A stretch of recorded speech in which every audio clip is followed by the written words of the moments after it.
नमस्कार मंडळी, कशा आहात? मस्त ना. कांदे भजी आजचा व्हिडिओ आहे कांदे भजीचा.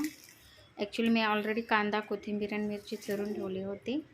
त्यानंतर आता मी तो कांदा कुस्करत आहे. बघा, 2 मोठे मोठे कांदे घेतलेले आहेत आणि तो असा मी कांदा कुस्करत आहे. म्हणजे त्याच्या पाती आहेत त्या मोकळ्या करत आहे. म्हणजे कुरकुरीत एकदम भजी होतात, छान होतात. कांदा भजी करत आहे. संकष्टी असल्यामुळं तुम्हाला दुपारी मोदकचे रेसिपी बघितलीच असेल. आता मी थोडीशी भजी करते, कांदे भजी. ओके. तुम्हाला रेसिपी त्या काल अपलोड झाली नाही, आज अपलोड करत आहे. असा कांदा चिरत आहे बघा, चिरलेला आहे कांदा. त्याच्या पाती मी सोलत आहे. 2 मोठे मोठे कांदे घ्यायची, मिरची, कोथिंबीर. ओके. असे फोडल्यामुळं कांदा जास्त होतो, पाती जास्त होतात आणि भजी कुरकुरीत होतात. एकदम बारीक बारीक कांद्याच्या पाती करून घ्यायच्या, एकदम बारीक. ॲक्च्युली ते मशीन पण मिळतं एकदम हे करण्याचं, पण मी चाकूनं कापलेलं आहे. ते मशीन माझ्याकडे नाही. एकदम कांद्याच्या पाती आहेत ते मोकळ्या होतात. ओके. यामध्ये भजीचं पीठ कसं मळायचं ते मी दाखवणार आहे. पीठ मळण्यापासूनच असतं भजी कुरकुरीत होण्यासाठी. ओके, ठीक आहे. कांदा मी पूर्णपणे फोडलेला आहे. 2 मोठे मी कांदे घेतलेले. हे बघा, कांदा टाकते.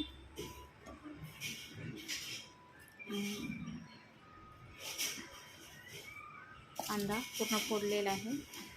मिरची, ओके, मिरची, कोथिंबीर तुम्हाला, आणि थोडंसं लाल तिखट टाकायचा म्हणजे कलर येतो भाजीला चांगला. हळद टाकायची नाही यामध्ये. हळद टाकली की भजी काळे होतात, त्यामुळे हळद नाही वापरायची भजीला, एवढं लक्षात ठेवा. यामध्ये आता मीठ गेलेलं आहे. ओके, मीठ. आणि आता त्याने थोडासा कांदा चुरायचा, म्हणजे मिठानं पाणी सोडतं आहे. पाणी नाही जास्त वापरायचं पीठ मळताना. असं 5 मिनटं किंवा 2 मिनटं ठेवलं तर कांद्याला लगेच पाणी सुटतं. कांदा तो पातेच, त्यासाठी पूर्ण मोकळा करणं गरजेचं आहे. त्याला मीठ लावायचं, असं सोडायचं आणि यामध्ये, आणि हळद घालायची नाही. थोडा आता लाल तिखट, जिरे, ओवा, सोडा, पीठ टाकून मळायचं. आपली भजी कुरकुरीत होणार. आणि तळताना थोडंसं गरम तेल टाकलात तरीसुद्धा चालतं, पण असे पण कुरकुरीत होऊ शकतात तुम्हाला जर हे टाकायचं असलं तर. ओके. हात धुते बघा. मळायचं असं पीठ मळलं चांगलं, तर 2 मिनटं त्याला पाणी सुटते. तुम्हाला मी दाखवते पीठ टाकायचं. त्याच्यात पीठ घेतलेलं आहे मी. जिरे, ओवा आणि सोडा टाकायचा. तुम्ही भजी करताना काय काय वापरता, काय काय सामान वापरता ते सांगा.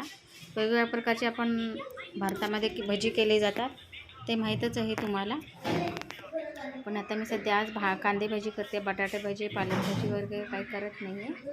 कांदे भजी करत आहे. ओके. ओवा आणण्यासाठी गेलेली आहे बघा. ओवा आणि सोडा माझा फ्रीजमध्ये ठेवला होता, मी ते आणण्यासाठी गेले होते.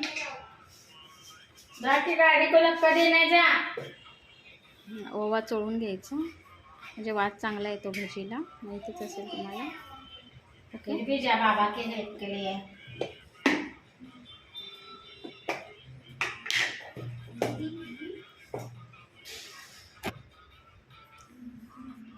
हे बघा, ते चुरलेला कांदा, जिरं टाकलं, सोडा, ओवा,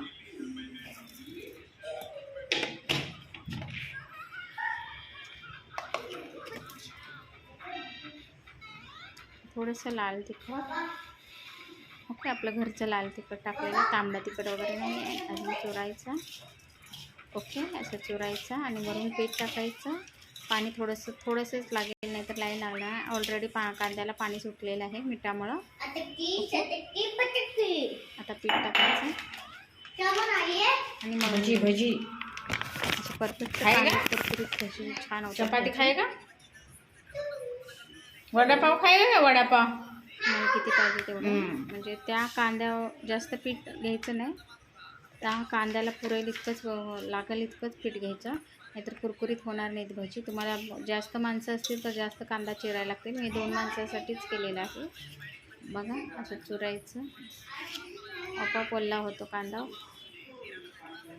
थोडंसंच आता पाणी लागेल मला, 1-2 चमचे. त्यानंतर पीठ भिजलं जाईल. अर्धा तास आधी भजी करायच्या आधी अर्धा एक तास पीठ भिजू घालायचं, तर भजी कुरकुरीत होतात. ओके